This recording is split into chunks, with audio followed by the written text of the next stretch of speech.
आज के इस वीडियो में हम class 9 Maharashtra board science and technology का एक इम्पॉर्टेंट टॉपिक वॉशिंग सोडा पढ़ने वाले हैं।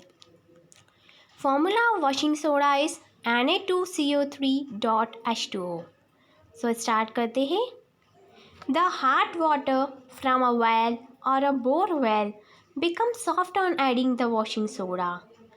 जब हम कोई हार्ड वाटर लेंगे या कोई बोरवेल का वाटर लेंगे तो अगर हम उसमें वॉशिंग सोडा ऐड कर देंगे तो वो वाटर सॉफ्ट हो जाएगा। And we come to know that this form the lather formed on it, जिससे कि लेदर का फॉर्मेशन होगा, झाग बनेगी। The hardness of water is due to the presence of chlorides and sulphates of calcium and magnesium in it. Na2CO3 is added to soften the water and make it suitable for use. The reaction with Na2CO3 causes the formation of insoluble carbonate salt of magnesium and calcium. From reaction of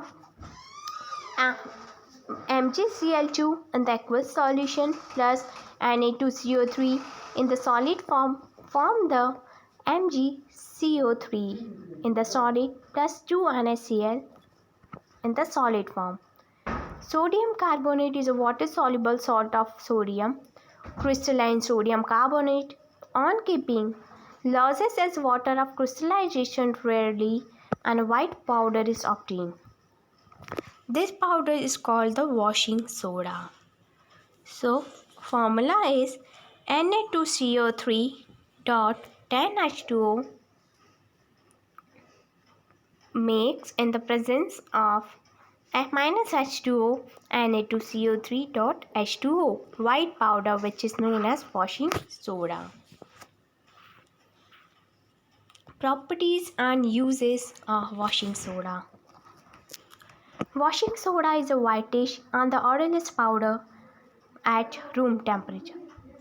जो washing soda है वो white colour का और जिसका कोई order नहीं है, यानी जिसकी कोई स्मेल नहीं है।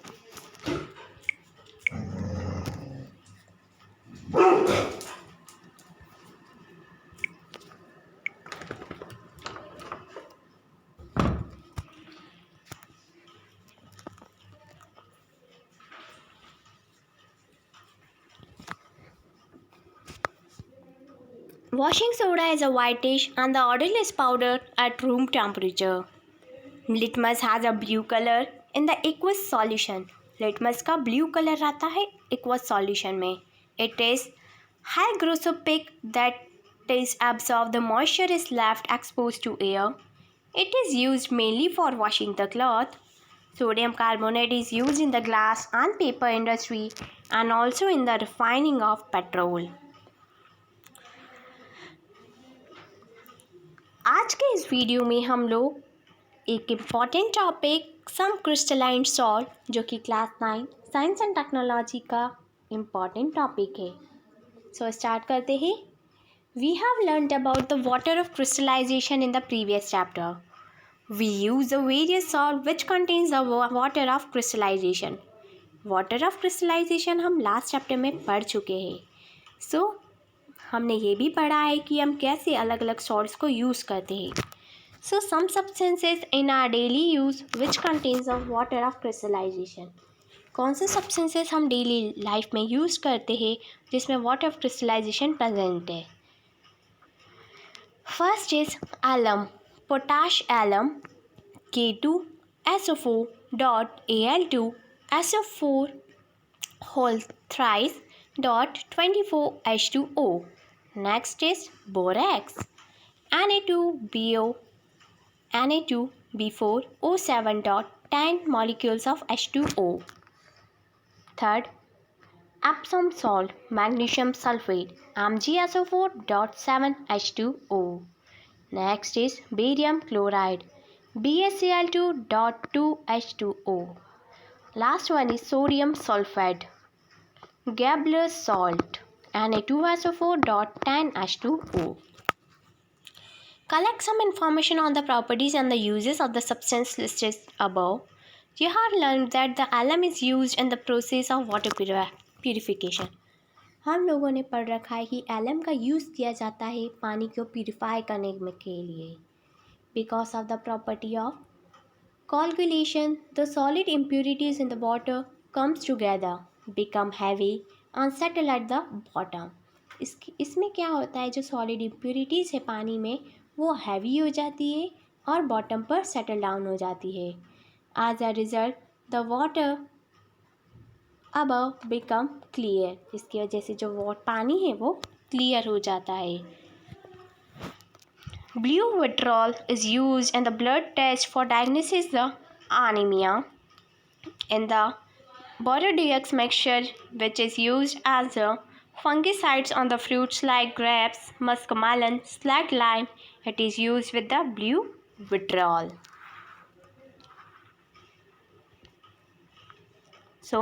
आज के इस वीडियो में हम लोग class 9 science and technology Maharashtra board का एक बहुत इम्पॉर्टेंट टॉपिक सोप पढ़ने वाले हैं।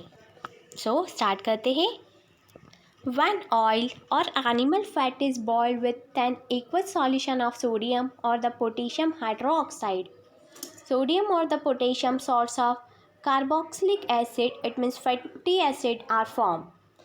जब हम ऑयल को या एनिमल फैट को बॉईल कर देंगे एक्वस सॉल्यूशन में, सोडियम के एक्वस सॉल्यूशन में बॉईल करें या तो फिर पोटेशियम हाइड्रोक्साइड के एक्वस सॉल्यूशन में, फैटी एसिड फॉर्म होगा। This salts are called soap, और इसी सॉल्ट को हम बोलते हैं soap. When soap is mixed with a hard water, calcium and magnesium salt of fatty acid are form. जब सोप को हम मिक्स कर देंगे हार्ड वाटर के साथ तो sodium salt of fatty acid and magnesium salt of fatty acid form होगा। This Bing water insoluble, जिसकी वजह से पानी इनसॉल्युबल होगा, and they form a precipitate and that is why leather is not form, जिसकी वजह से लेदर फॉर्म नहीं होगा, झाग नहीं बनेगी। So, complete the table by writing the difference between bathing soap and the washing soap. यहाँ पर जो डिफरेंस दे रखा है बाथिंग सोप का और वॉशिंग सोप का, यहाँ कंप्लीट करना है हमको डिफरेंस क्या है। Bathing soap, high grade fat and oil are used as a raw material. Bathing soap में हाई ग्रेड का फैट्स और ऑयल यूज़ होता है, बट वॉशिंग सोप में लो ग्रेड का फैट और ऑयल यूज़ होता है। ऐसे ही आपको 3 डिफरेंसेस और लिखने हैं bathing soap and washing soap के, और फिर मुझे कमेंट सेक्शन में कमेंट करके बताना है। आज के इस वीडियो में मैं आपके लिए साइंस एंड टेक्नोलॉजी का एक बहुत important topic radioactive substances लाई हूँ। बच्चों स्टार्ट करते हैं। Elements with a high atomic number such as uranium, thorium, radium have a property of spontaneous emitting invisible, यानी एक ऐसे एलिमेंट जिनका एटॉमिक नंबर बहुत ज़्यादा है, उनके पास ये प्रॉपर्टी रहती कि वो इनविजिबल हो जाए। हाई एनर्जी रेडिएशन,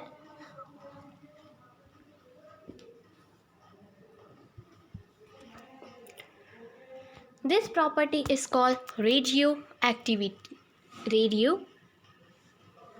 यही प्रॉपर्टी रेडियो एक्टिविटी कहलाती है।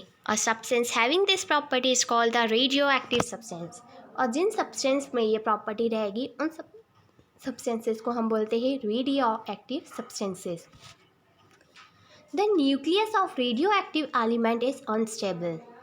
रेडियो एक्टिव सब्सटेंसेस का जो न्यूक्लियस होता है वो स्टेबल नहीं रहता है।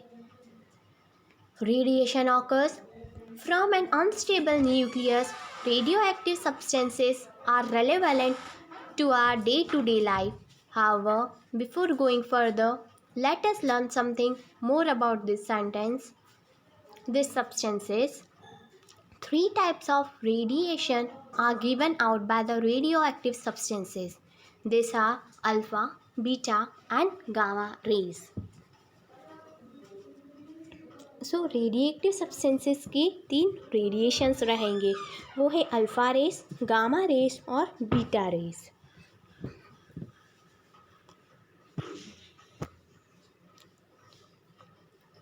आज के इस वीडियो में हम लोग class 9 science and technology Maharashtra board का एक important topic nature of radio active radiation पढ़ने वाले हैं। रेडियो एक्टिव रेडिएशन का नेचर क्या रहता है? सो स्टार्ट करते हैं। In 1889, Rutherford discovered that the radiation emitted by the radium was of two types. 1889 की बात थी। रदरफोर्ड ने डिस्कवर किए थे रेडियम जो कि रेडिएशन इमिट करते हैं, वो दो टाइप के रहेंगे। They are called the alpha and beta radiation. उन रेडिएशन को अल्फ़ा और बीटा रेडिएशन के नाम से जाना जाता है। And Villard discovered the third type namely gamma radiation. और विलार्ड ने third type of radiation discover किया जिसका नाम है gamma radiation. When these rays are allowed to pass through two oppositely charged particle plates, they get separated. This method was introduced by the Rutherford in 1902. Rutherford and William studied the radiation emitted by the radioactive substances. For this purpose, the rays were allowed to pass through an electrical field and the photogenic plates were held in the path. It was found that the radiation was divided into three types. One type of radiation deviated slightly towards a negative charge plate, while the second type of radiation deviated substantially towards the positively charged plates. And the third type of radiation did not divert at any electrical field. The rays which deviated slightly towards a negative and slightly towards the negative charge plate are called the alpha rays, and which slightly towards the positive charge plates are called the beta rays, and which do not divert at all are called the gamma rays. So here is a picture of alpha, beta and gamma rays. So जो race positive plate की तरफ divert हो रही है वो है beta race, जो negative charge की तरफ डाइवर्ट हो रही वो है अल्फ़ा रेस, और जो किसी भी साइड डाइवर्ट नहीं हो रही है वो है गामा रेस। आई होप कि आपको ये समझ में आया होगा।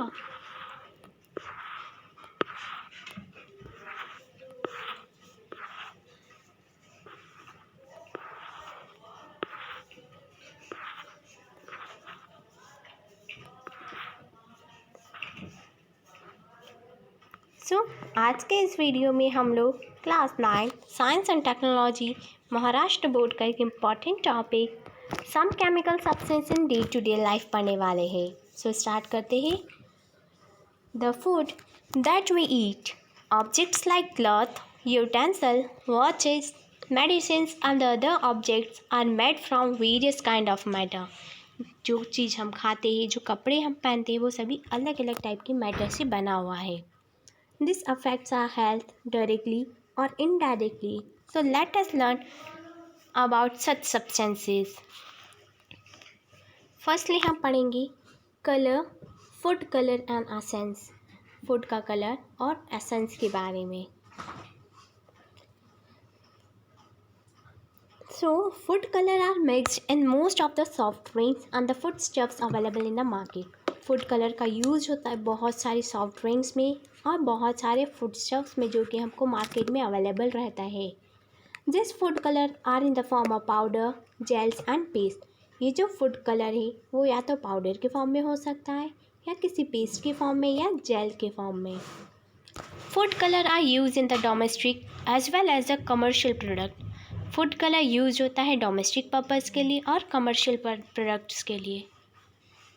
Certain colors and the essence are added to ice cream, ice candies, sauces, fruit juice, cold drinks, pickles, jams and jellies. Food colors are often found to be added to the packed meat, chili powder, turmeric sweet and other similar substances as to give them a good color.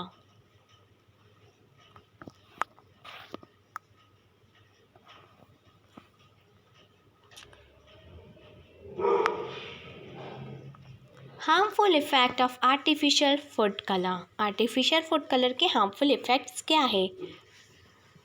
Food colour added to the pickle, jam, sauce contain small quantity of lead and mercury.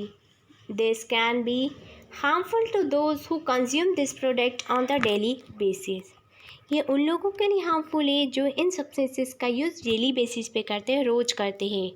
Dishes like ADHD, attention deficient hyperactivity disorder, can affect the children due to excessive composition of food which with added the food color. I hope बच्चों कि आपको ये video अच्छी लगी हो। अगर आपको ये वीडियो अच्छी लगी हो तो प्लीज़ चैनल को सब्सक्राइब करें, इस वीडियो को लाइक करें और कमेंट सेक्शन में जाके कमेंट करें। Thank you, have nice